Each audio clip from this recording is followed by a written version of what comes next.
This is illegal! Take this flag down! Cole Whitaker had always believed that a man's home was the one place where his values were allowed to breathe. In a world where every headline screamed division, where every debate seemed to demand that neighbors choose a side, he still held on to a simple principle. Freedom meant something. Freedom mattered. And when he raised his flag every sunrise, his Trump 2024 banner swaying against the harsh Nevada desert wind, it wasn't an argument. It wasn't a fight. It was just him honoring what he believed without apology. But that was before the HOA decided his beliefs were their jurisdiction. The first confrontation happened on a Monday. Cole had just walked out to grab his coffee mug he left on the truck bed the night before when he saw Mrs. Ennison, the HOA treasurer, standing at the base of his flagpole, phone in hand, recording. She wasn't subtle. She zoomed in slowly, dramatically, as if she were documenting a war crime. Cole watched from the porch as she pursed her lips so tight they practically disappeared. Then she did it. She reached up, grabbed the halyard, and lowered his flag like she was conducting a hostile takeover. Cole's mug froze halfway to his lips. "Ma'am," he called out, "you mind putting that back?" She didn't look ashamed, not even startled. She turned, chin lifted, eyes blazing, and delivered her decree like she was announcing a sentence.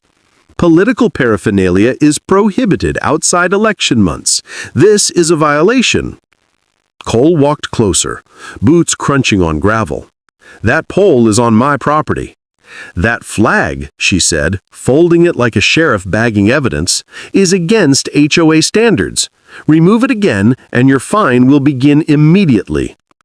It didn't matter that other houses flew football team flags year-round, or that one neighbor had a 10-foot inflatable Elvis set up every July for tradition. Cole's wasn't about clutter or uniformity. His was about politics, and that made it fair game. But before I go further, before this entire situation catches fire the way it did in that neighborhood, let me stop here and speak directly to you. Welcome to Honorbound Tales, where we break down real confrontations between everyday people and the power structures that mistake compliance for weakness. If you're new here, hit like, subscribe, and tell us your location in the comments so we can see just how far the reach of these stories travel across this divided country. Now, let's get back to Cole, because his story, it didn't just escalate, it detonated. The treasurer removed his flag 3 times that week, not once with notice, not once with protocol. She walked straight onto his property like she owned it, yanked the flag down, stuffed it under her arm, and marched away like she was liberating the world from sin. Each time, she emailed him a fine, $500 a day. Not a typo, $500 for expressing a political viewpoint on a flagpole that legally belonged to him. Cole didn't bite back at first. He wasn't the kind of man who swung the moment someone poked him. He watched, observed, collected evidence. Because unlike the HOA board blowing steam in their curated suburban kingdom, Cole had built something real, something the entire community depended on without knowing it.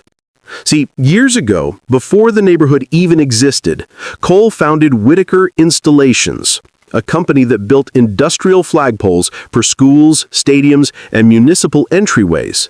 His company wasn't a side hustle. It was the go-to contractor for the region. And when this very community was constructed, the developers had chosen Whitaker Installations to erect every entrance flagpole along the main boulevard.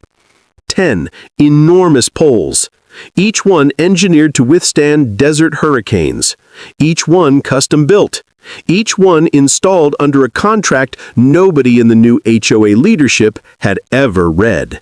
And because nobody ever reads long contracts, because everyone assumes the legal stuff is just empty filler, they also didn't know that the installation contract included a maintenance clause. A 25-year maintenance clause. A 25-year auto-renewing maintenance clause. A 25-year auto-renewing maintenance clause that stated word for word, the owner of Whitaker Installations retains sole discretion over the display content approved for maintenance poles, unless negotiated otherwise in writing. In other words, Cole owned the rights to what flew on those entrance poles. And the HOA?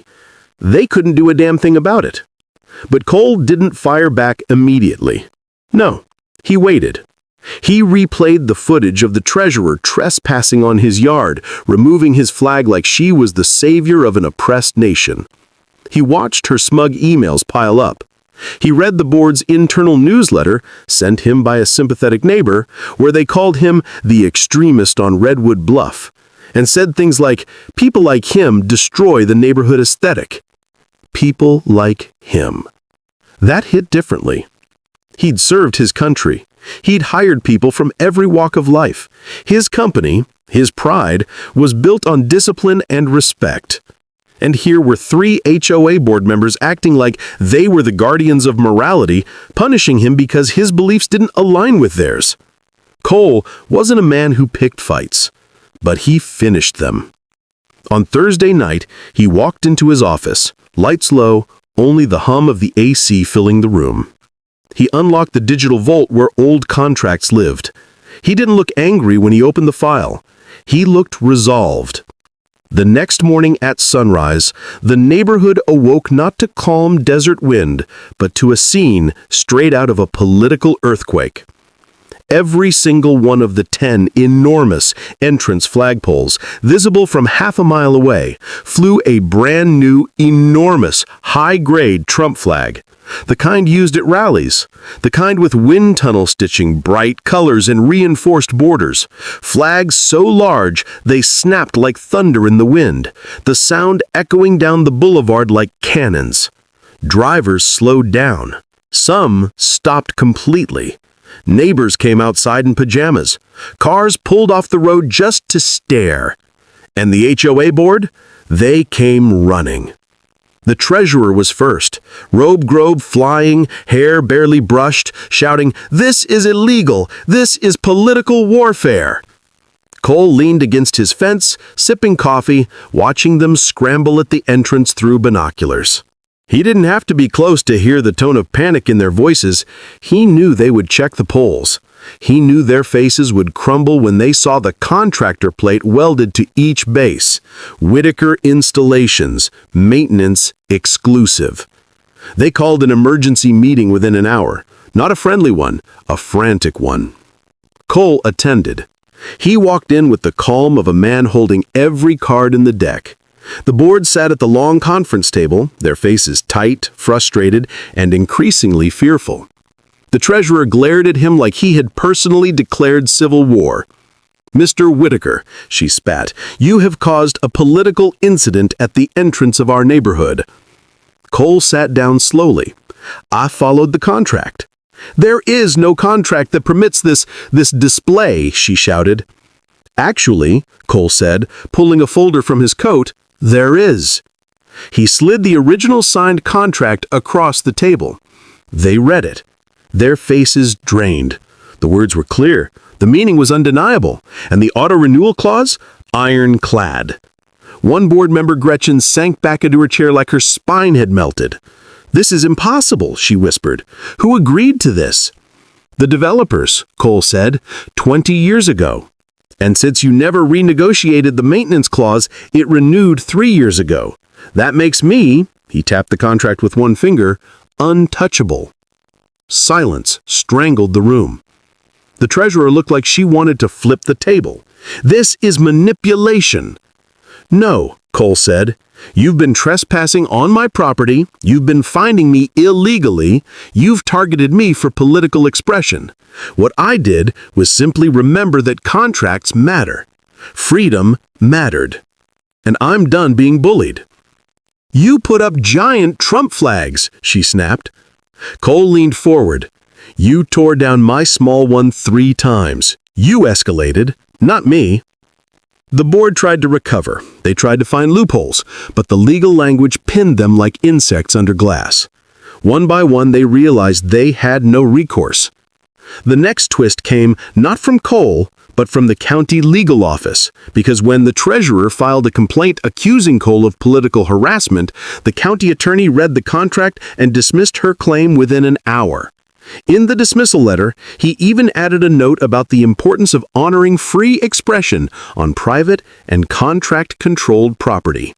Translation: she picked the wrong fight with the wrong man. The neighborhood changed by that evening. Cars slowed at the entrance to take pictures. Some residents were furious. Others laughed. Others felt relieved that someone had finally pushed back against the suffocating HOA rule culture.